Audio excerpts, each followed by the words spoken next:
Welcome to Relation Tales. Please like this video and subscribe Relation Tales that we're grateful for each and every one of you. Let us know where in the world you're tuning in from. We'd love to hear from you in the comments. Now let's begin. There's a moment in every man's life when the world as he knows it shatters. When the life he built with his bare hands crumbles like sand slipping through his fingers. For me, that moment came on my wife Gabrielle's birthday. I had spent weeks planning the perfect evening for her. Not just a dinner, but an experience. One that would remind her of the love we had built over the past 9 years. I hired a private chef to prepare her favorite meal, transformed our dining room with candlelight and soft music, and picked out the perfect bottle of wine we had shared on our honeymoon. It wasn't just a celebration. It was a message. I still love you. I still cherish you. But love is a foolish man's gamble when it is given to the wrong woman. She was supposed to be home by 6:30 p.m., maybe 7 at the latest. I knew her routine. I knew her habits. And I knew that when Gabrielle said she would be somewhere, she was there. Or so I thought. By 8 p.m., she still wasn't home. I sent her a text. Everything okay? Running late. No reply. 8:30. I stare at the untouched plates, the still warm food. The wine sat in its glass, catching the flicker of candlelight. 9 o'clock. Something in my gut twisted. Something wasn't right. And then I made the mistake that shattered the illusion. I check her location. Not at work. Not stuck in traffic. She was at a restaurant downtown. A high-end, intimate place. The kind of place couples went when they wanted to savor the moment. The kind of place where secrets were whispered over candlelight. My heart pounded so loudly I could hear it in my ears. Maybe it was a mistake. Maybe her colleague surprised her. Maybe she had a reason. I called her. The phone rang twice before she answered. Hey, babe. Her voice was calm, almost distracted. I closed my eyes. A lie was coming. I could feel it. You on your way home? I kept my tone light. There was a small pause. Then a sigh. A rehearsed sigh. Not yet. Work is insane today. I'm buried in reports, and it's looking like I'll be here late. I opened my eyes and stared at my phone screen, where her location still blinked from the restaurant downtown. She was lying. She was sitting at a table, eating a meal with someone else, while I sat at home like a fool, waiting with a dinner that would never be eaten. My grip tightened around my phone. I wanted to ask her outright, wanted to catch her in the lie, but I held back. Instead, I forced a chuckle. All right, no problem. I'll see you later then. She had no idea I was already planning my next move. The drive to the restaurant felt like a lifetime, even though it was just a few miles away. My fingers gripped the steering wheel so tightly my knuckles turned white. What if I was wrong? What if I was overreacting? But deep down, I already knew. When I pulled up outside, I didn't need to go inside to see her. I saw her through the large glass windows. She sat at a small table for two. Across from her was a man. Not just any man. Her colleague. The one she had introduced me to months ago at a company event.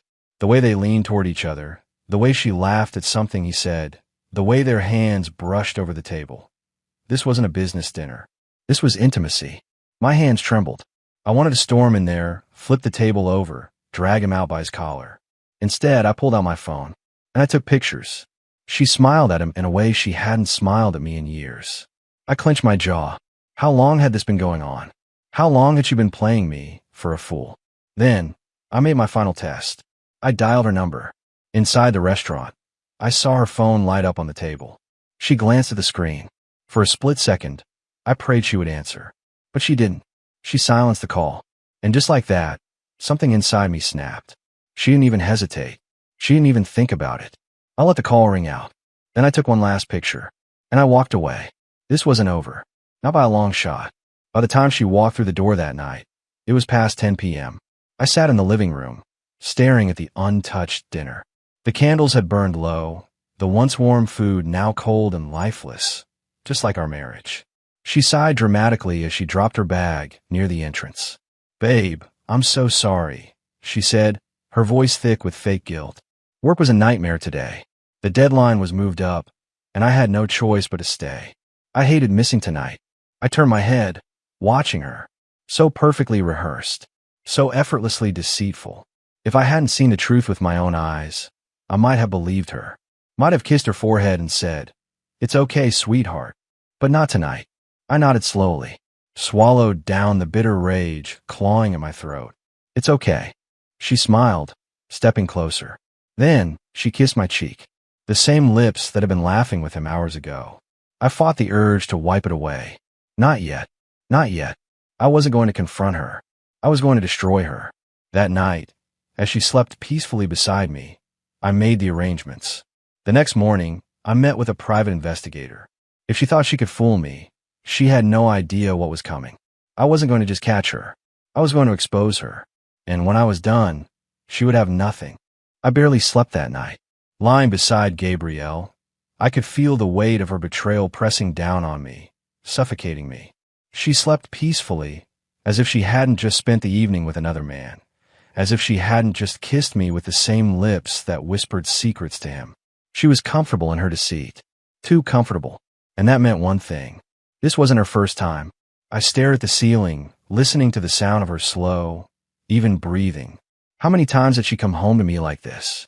How many nights had she showered in our bathroom, washing away the scent of another man before slipping into our bed? I clenched my fists, my jaw tightening. She thought she was smart. She thought she had me fooled. But she had no idea. Because tomorrow, everything would change. The next morning, I woke up before she did. I went through the motions. Made her coffee, just like always. Cinnamon, 2 sugars, extra cream. She walked into the kitchen in her robe, stretching as she yawned. "Morning, babe," she murmured, giving me a lazy smile. "You're up early." I handed her the cup, forcing a smile. She had no idea I knew. She took a sip, humming in satisfaction. "You always make the best coffee," she said, leaning against the counter. "What would I do without you?" I almost laughed. Without me? She already had a backup plan. I kissed her cheek. It was the last time I ever would. Then, I left for work. Or at least, that's what she thought. Instead, I drove to the office of Daniel Cross, private investigator. Daniel was a no-nonsense guy, ex-military, sharp as a knife, and someone I trusted completely. He greeted me with a firm handshake, his eyes scanning me like he was reading every emotion I was trying to hide. "What's the situation?" he asked, motioning for me to sit. I slid my phone across the desk. He picked it up, scrolling through the photos I took at the restaurant. After a long pause, he exhaled. "Damn." I nodded. "I need everything. Every meeting, every text, every hotel. I want dates, times, proof." His gaze met mine. "You planning to confront her?" I shook my head. "Not yet. First, I need to know how deep this goes." Daniel nodded. "Consider it done." And with that, the countdown began. Over the next few weeks, I became an actor in my own life. I played the role of the clueless husband, the one who kissed his wife before she left for work, the one who laughed at her stories over dinner. I listened when she complained about her long hours at the office. I nodded when she said she was exhausted from meetings. I smiled when she told me she needed a weekend retreat with her colleagues. All eyes. I knew where she really was, because Daniel was tracking her every move. And every day, he sent me updates. Photos, videos, proof. Gabrielle wasn't just cheating, she was thriving in it. She met him in bars. She laughed with him in restaurants. She spent nights in hotels, only to come home and kiss me like nothing had happened. And the best part? Her lover was married, too. 2 cheaters. 2 liars. 2 people who thought they could have it all. And soon, they were going to lose everything. A month later, Daniel handed me the final report. I sat in my car, flipping through photo after photo. Gabrielle's hands on his face. His hands gripping her waist. Them kissing in the shadows of a parking lot. Them checking into a hotel together. It was undeniable. And now, it was time to act. I wasn't just going to confront her. I was going to break her. Step 1. Her career. Gabrielle was a respected woman at work. High-ranking. Well-paid. But the company had a strict anti-fraternization policy. If they found out she was sleeping with a subordinate, she would be ruined. Step 2. Her reputation. She loved being seen as the perfect wife. She thrived on admiration. If her family, her friends, her colleagues found out, she would be disgraced. Step 3. Her security. We had joint accounts, shared assets. I had already moved my money. By the time she realized what was happening, she'd have nothing. And lastly, step 4.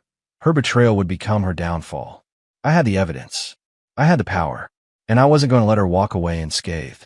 That night, I sat at the dining table, waiting. She walked in late again, sighing dramatically as she dropped her bag by the door. "You wouldn't believe the day I had," she said, running a hand through her hair. "Back-to-back meetings. I'm exhausted." I just watched her, silent, still, unmoving. She frowned. "What's wrong?" Slowly, I pushed a folder toward her. "What's this?" she asked, picking it up. "Open it." She did. The moment she saw the photos, the hotel receipts, the screenshots of texts, she froze. Her breath hitched. Her hands trembled. She looked up at me. "Oh, Robert, I can explain." "No," I said coldly. "You can't." She swallowed, her lips parting in panic. "I made a mistake. It didn't mean anything." I laughed. Actually laughed. "Didn't mean anything?" I leaned forward. "You lied to my face. Every day. You cheated on me for months. Don't stand there and insult me with excuses." She blinked rapidly, tears pooling in her eyes. Please, Robert. I still love you." "Love?" I shook my head, a bitter smile curling my lips. "You don't love me, Gabrielle. You love what I gave you. You love the life I built for you." She exhaled shakily, her fingers gripping the folder like it was her lifeline.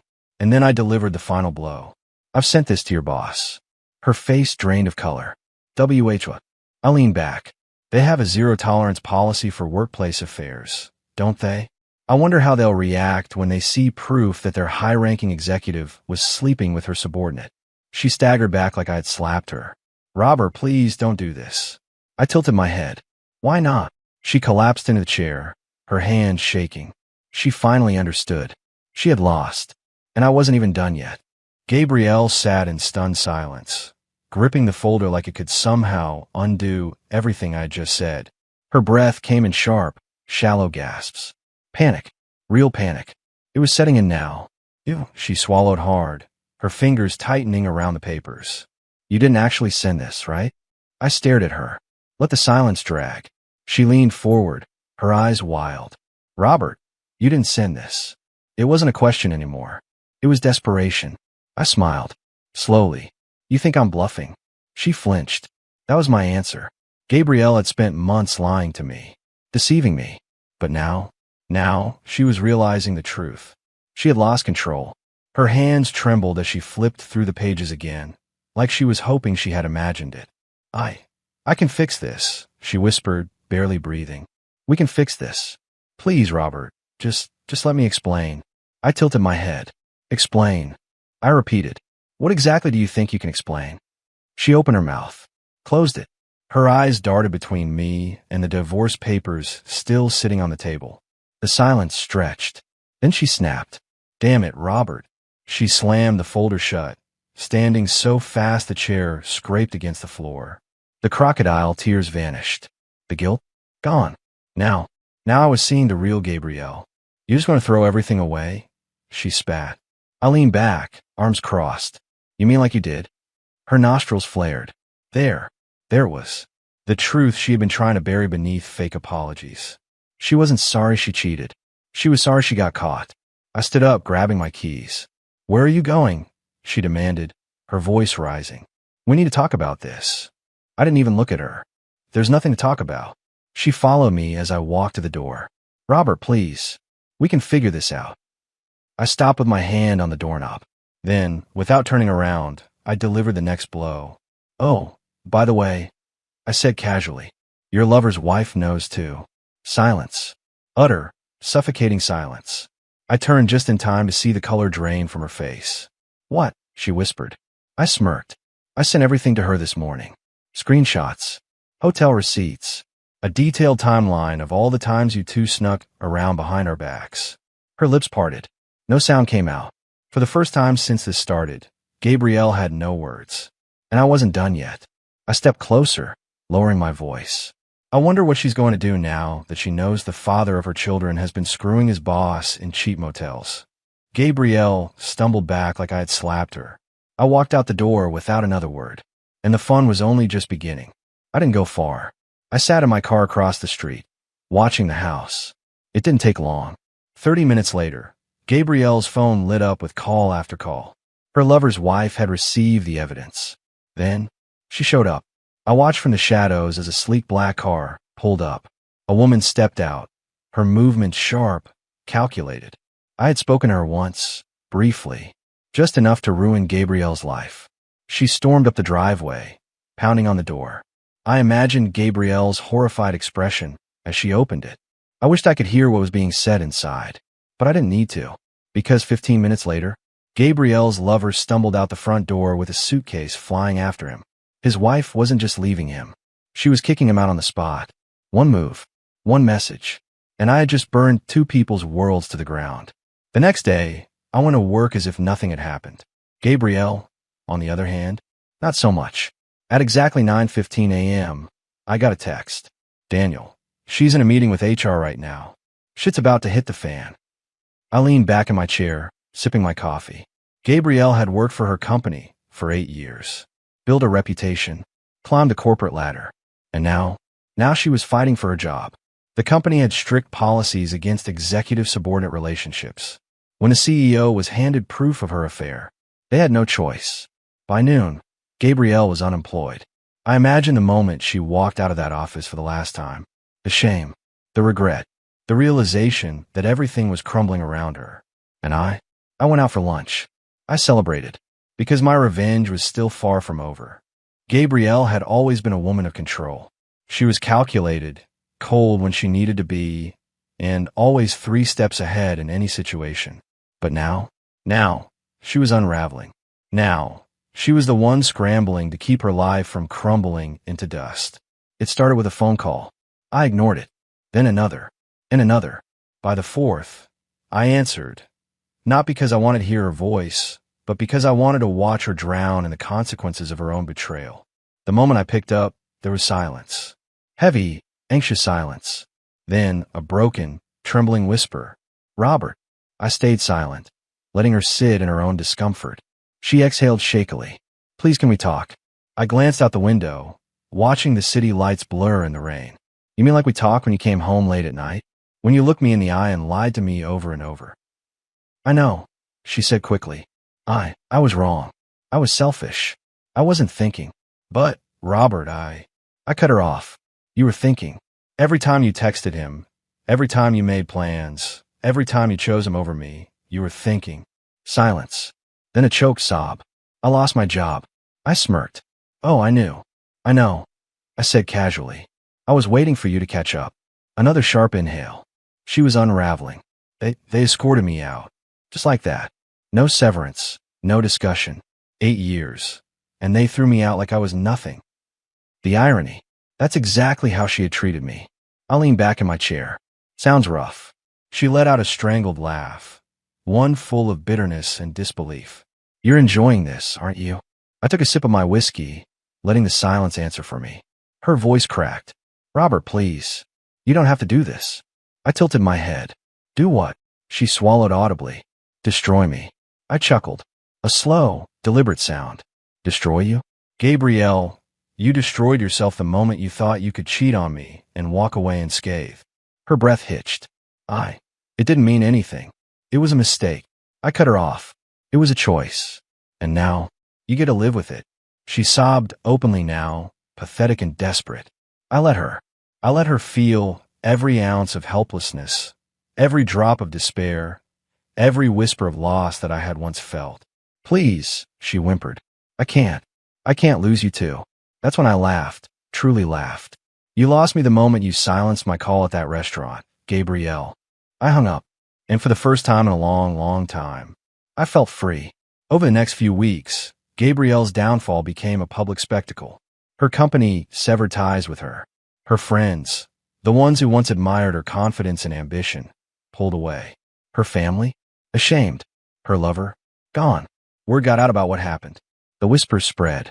The same woman who once strutted through life with power and prestige was now nothing more than a fallen queen. And then, as expected, she showed up. I heard the knock at my door before I saw her. Slow, hesitant, weak. I already knew who it was. I took my time opening it, reveling in the control I now had. And when I finally did, Gabrielle stood there, a shell of the woman she once was. Her usually pristine hair was unkempt. Her once manicured nails were chipped. Her expensive clothes? Gone. She looked up at me with red-rimmed eyes. Hi. I didn't reply. just leaned against the doorframe, arms crossed. She swallowed. Can I come in? No. She exhaled shakily. Robert, I know I don't deserve your forgiveness. But you don't. She flinched. But still, she pushed forward, because she had nothing left to lose. I was wrong, she whispered. I let something stupid ruin us. I know I can't undo it. But she let out a shaking breath. I just wanted to see you. To talk. To. I tilted my head. To what, Gabrielle? Beg? Cry? Try to rewrite the past. She inhaled sharply. I still love you. A flicker of anger sparked in my chest, but I didn't let it show. I smiled, a cruel, knowing smile. No, I said. You don't. Her brows furrowed. You love what I gave you. The stability, the security, the adoration. I stepped forward, lowering my voice. But love doesn't lie. Love doesn't betray. Love doesn't shove a knife into someone's back and expect a bandage in return. Her lips trembled. You don't love me, I whispered. You miss what I provided. Her breath hitched. She knew I was right, and that was the part that destroyed her the most. She reached out, her fingers grazing mine, a desperate attempt to cling to something that was already dead. Please, she whispered.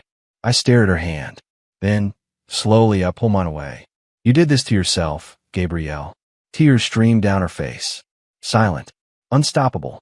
But I felt nothing. She had spent months making choices that led her here. And now, she had to live with them. I stepped back. And then, I closed the door in her face. That was the last time I ever saw Gabrielle. Her name became nothing more than a whisper of the past. I moved forward. I built a life without her shadow looming over me. And for the first time in years, I was truly happy. Months later, I got one last message. Gabrielle, please, Robert. I'm sorry. I miss you. I need you. I stared at the words. So simple. So pathetic. And then, I deleted it. No response. No hesitation. Because some doors? They're meant to stay closed.